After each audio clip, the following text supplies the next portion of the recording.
Amazon has announced no fee hikes for 2025, at least for now. And I know that sounds like a very cruel joke that someone might try and play on April Fools, but truly, Amazon actually said they are not planning on raising any of their fees in 2025, at least for now, that is. We will see come actual 2025, or if this is just a real play for what Amazon actually wants. We'll see. But yeah, Amazon released yesterday this article talking about their US referral and fulfillment fees. They have a bunch of jargon at the beginning of it, talking about partnership. Everything was key, blah, blah, blah, record breaking sales for independent sellers.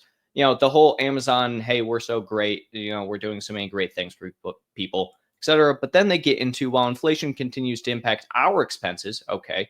They say this as we talked about earlier this year. Again, they went from essentially having Andy Jassy step in and take them almost out of debt into record profitability. But, anyways, inflation is impacting their expenses, and so they also have been driving innovation, improving efficiency, and removing defects. So, yeah, we talked earlier this year about how Andy Jassy realistically has been taking Amazon essentially out of a debt crisis that they were having, right? Amazon really wasn't making as much money as they really needed to be to sustain themselves back in like 2020, 2021.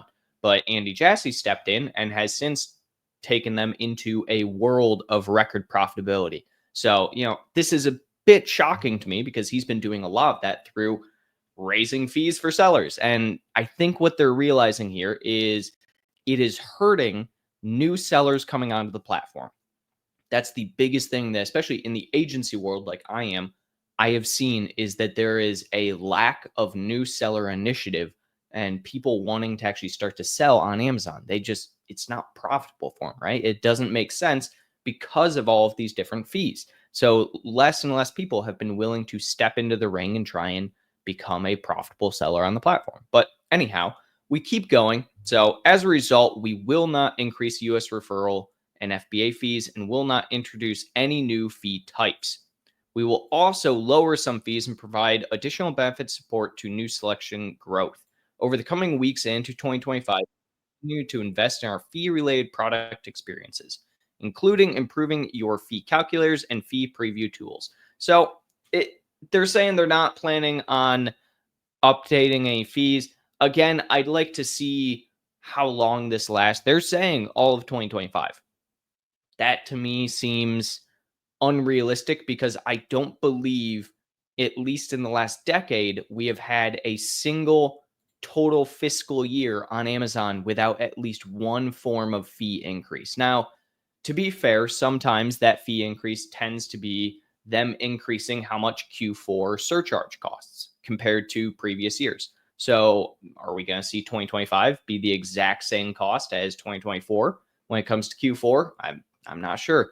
But that is one of the things we do need to keep in mind. And, it just comes as a bit of a shocker that they're doing this. I was talking to Stephen Pope, the founder of My Amazon Guy recently, and he has this idea that this could potentially signal that Amazon thinks there's going to be a decrease in the dollar, and there's going to be a lot of inflation with the new presidency. So it's worrisome that might be something that Amazon is kind of thinking, and that they're trying to maybe spark some. But personally, I don't think that's the case here. I think legitimately Amazon has been struggling for the last 2-3 years now to bring new sellers onto the platform.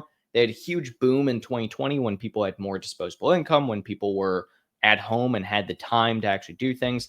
Nowadays, not so much. So I'm interested to see what the real cause of this is, but what they're actually lowering somewhat shows that. We can see here summary of 2025 fee changes. They're going to be lowering inbound placement service fees for large, bulky size products, an average of 58 cents per unit. That to me immediately says, hey, so if you're someone who wants to sell a larger product of some kind, you're not going to be paying as much. Okay. Inbound placement fee in general already was very wild that they came out with that this year. I understand it to an extent, nonetheless. Secondly, we will waive the inbound placement fee service fee for new parent ASINs that qualify for the FBA new selection program and are included in shipments between December 21st, 2024 to March 31st. So this right here is them trying to get people to add new products. It also does not come as a shocker that Amazon likely knows that the time of year in which people are most likely to launch a new product is between December and March.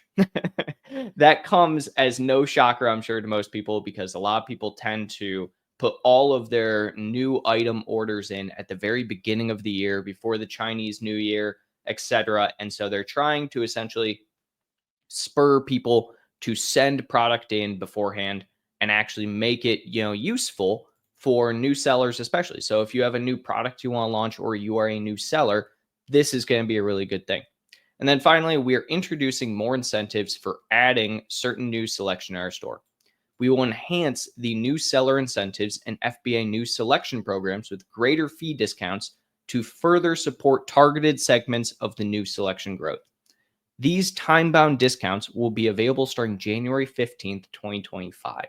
Again, so interesting that they are choosing how they are doing this. I personally think that a lot of this comes from the aspect of people are not launching enough new products.